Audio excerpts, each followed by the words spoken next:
ವೀಕ್ಷಕರೇ, ಫಾಕ್ಸ್ 24 ಲೈವ್ಗೆ ಸ್ವಾಗತ. ಕಾಸರಗೋಡು ಜಿಲ್ಲೆಯ ಬೆಳ್ಳೂರು ಗ್ರಾಮ ಪಂಚಾಯತಿಗೊಳಪಟ್ಟಂತಹ ಬಂಠಾಜ ಅರಣ್ಯದಲ್ಲಿ ಇದೀಗಾಗಲೇ ಚಿರತೆಯನ್ನು ತಂದುಬಿಟ್ಟಂತಹ ವಿಚಾರ ಬಹಳ ಚರ್ಚೆಯಾಗ್ತಾ ಇರುವಂತಹ ಸಮಯ.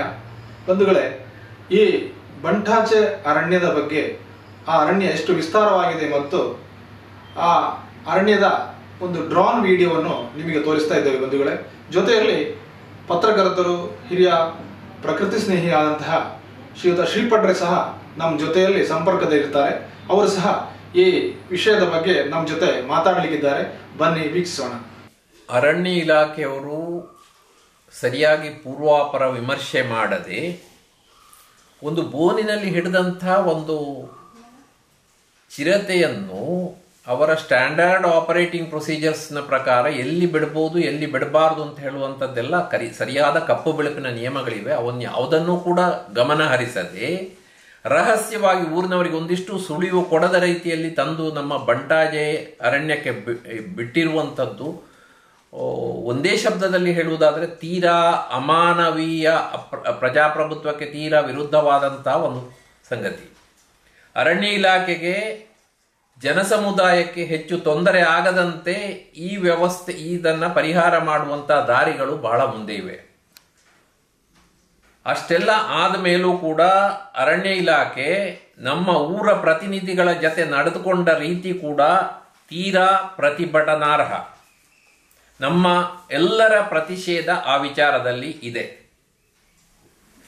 ಇವತ್ತು ಪೊಲೀಸ್ ಮೈತ್ರಿ ಅಂತ ಹೇಳುವ ಹಾಗೆ ಎಲ್ಲ ಸಂಸ್ಥೆಗಳಲ್ಲಿ ಅವರು ಜನರ ಜೊತೆ ಒಂದು ಸಹೋದರ ಭಾವನೆಯಿಂದ ಮಾತಾಡಬೇಕು ಅಂತ ಹೊರತು ಉದ್ದಟತನದಿಂದ ಮಾತಾಡುವಂಥದ್ದಲ್ಲ.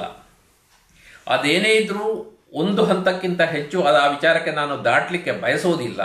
ಈಗ ನಮ್ಮ ಇಡೀ ಊರ ಪ್ರತಿಯೊಬ್ಬನಲ್ಲಿ, ಶಾಲೆಯ ಹುಡುಗನಿಂದ ಹೊರಟು 80 ವರ್ಷದ ಅಜ್ಜನವರೆಗೆ ಈಗ ಮನಸ್ಸಿನ ಒಳಗಡೆ ಒಂದು ಆತಂಕ ಇದೆ. ಈ ಚಿರತೆ ನನ್ನ ಮನೆಗೆ ಬಂದೀತಾ, ರಾತ್ರಿ ಬಂದೀತಾ, ನಮ್ಮಲ್ಲಿ ಯಾರಿಗಾದ್ರೂ ತೊಂದರೆ ಆದೀತಾ, ನಮ್ಮ ದನ ಹಿಡ್ದೀತಾ, ನಮ್ಮ ಕರುಳಿನ ಕುಡಿ ಮಗಳು ಶಾಲೆಗೆ ಹೋಗ್ಲಿಕ್ಕೆ ಸಾಧ್ಯ ಉಂಟಾ, ಈ ಪ್ರಶ್ನೆ ಇದೆ. ನಮ್ದೀಗ ಒಂದೇ ಪಾಯಿಂಟ್, ಒಂದೇ ಬೇಡಿಕೆ ಏನಂತ ಹೇಳಿದರೆ, ಊರಿನಲ್ಲಿ ಯಾವುದೇ ಜೀವಹಾನಿ ಆಗದ ಹಾಗೆ ಎಚ್ಚರ ವಹಿಸಿ ಈ ಚಿರತೆಯನ್ನ ಪುನಃ ಇಲ್ಲಿಂದ ಕೊಂಡೋಗಿ ಜನಸಮುದಾಯಕ್ಕೆ ತೊಂದರೆ ಆಗದ ರೀತಿಯಲ್ಲಿ ವಿಲೇವಾರಿ ಮಾಡಬೇಕು ಅಂತ ಹೇಳಿ ನಾವು ಮತ, ಜಾತಿ, ಧರ್ಮ, ಕೇರಳ, ಕರ್ನಾಟಕ ಎಲ್ಲವನ್ನ ಮರೆತು ನಾವು ಕೇಳ್ತಾ ಇದ್ದೇವೆ. ನಮ್ಮ ಹತ್ರ ಈಗ ಸಿಂಗಲ್ ಪಾಯಿಂಟ್ ಪ್ರೋಗ್ರಾಮ್ ಇರೋದು. ಅರಣ್ಯ ಇಲಾಖೆಯವರು ತಕ್ಷಣ ಕಾರ್ಯಪ್ರವೃತ್ತರಾಗಿ ಉಳಿದೆಲ್ಲ ವಿಚಾರಗಳ ಬಗ್ಗೆ ಮತ್ತೆ ವಿಮರ್ಶೆ ಮಾಡೋಣ. ಕೇರಳ, ಕರ್ನಾಟಕದವರು ಈಗಾಗಲೇ ಸ್ವಲ್ಪ ಸೇರ್ಕೊಂಡಿದ್ದಾರೆ. ಇದು ಕೇರಳ, ಕರ್ನಾಟಕ ಎರಡೂ ರಾಜ್ಯಗಳಿಗೆ ಸೇರಿದ ಕಾಡು.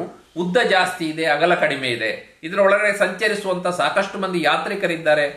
12 ಶಾಲೆಗಳು ಈ ಅರಣ್ಯದ 1 ಕಿಲೋಮೀಟರ್ ಫಾಸಲೆಯೊಳಗೆ ಕೆಲಸ ಮಾಡ್ತಾ ಇವೆ. ಈಗ ಪರೀಕ್ಷೆ ಸಮಯ, ಮಕ್ಕಳಿಗೆ ಎಷ್ಟು ಸಮಯ ರಜೆ ಕೊಡಲಿಕ್ಕೆ ಸಾಧ್ಯ ಇದೆ? ಎಷ್ಟೋ ಮಂದಿ ರಬ್ಬರ್ ಟ್ಯಾಪರ್ಸ್ ಇದ್ದಾರೆ, ಬೆಳಿಗ್ಗೆ ತರಗೆಲೆ ತರುವವರು ಇದ್ದಾರೆ.